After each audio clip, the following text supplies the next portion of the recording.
एक बुद्धिमानी और ताकत से भरी शानदार कहानी। शेर और लोमड़ी, शक्ति और समझ की कहानी।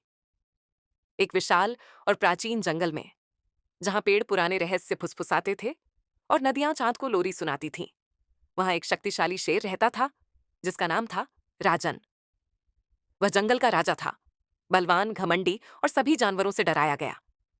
लेकिन राजन की एक कमजोरी थी, उसका घमंड। उसे लगता था कि सिर्फ ताकत से ही कोई राजा बनता है।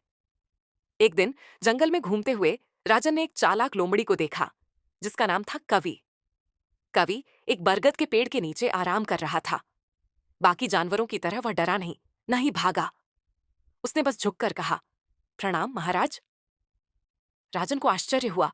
वह गुर्राया, तुम या तो बहुत बहादुर हो या बहुत मूर्ख। कवि मुस्कुराया, न तो बहादुर न मूर्ख महाराज। मैं बस मानता हूं कि समझदारी हमेशा साहस के साथ चलती है। यह सुनकर शेर हंस पड़ा। तो फिर अपनी समझदारी साबित करो।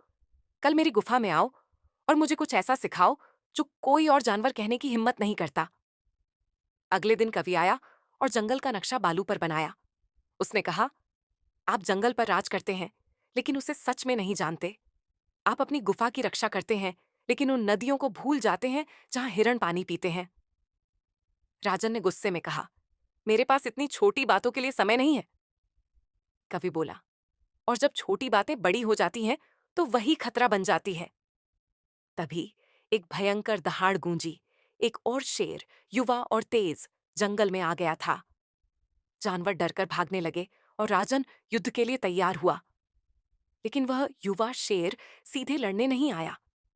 वह छोटे जानवरों की मदद करने लगा, भूखों को खाना दिया और कमजोरों की रक्षा करने लगा।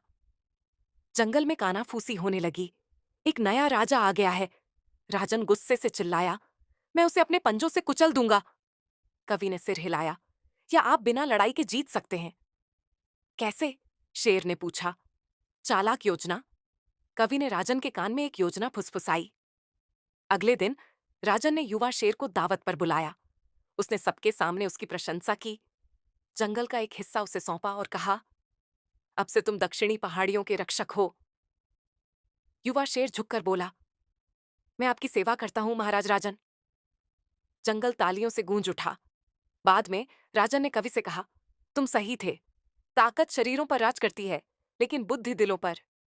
उस दिन से शेर ने सिर्फ पंजों से नहीं, बल्कि समझ से भी राज किया, और उसका सबसे समझदार सलाहकार बना लोमड़ी।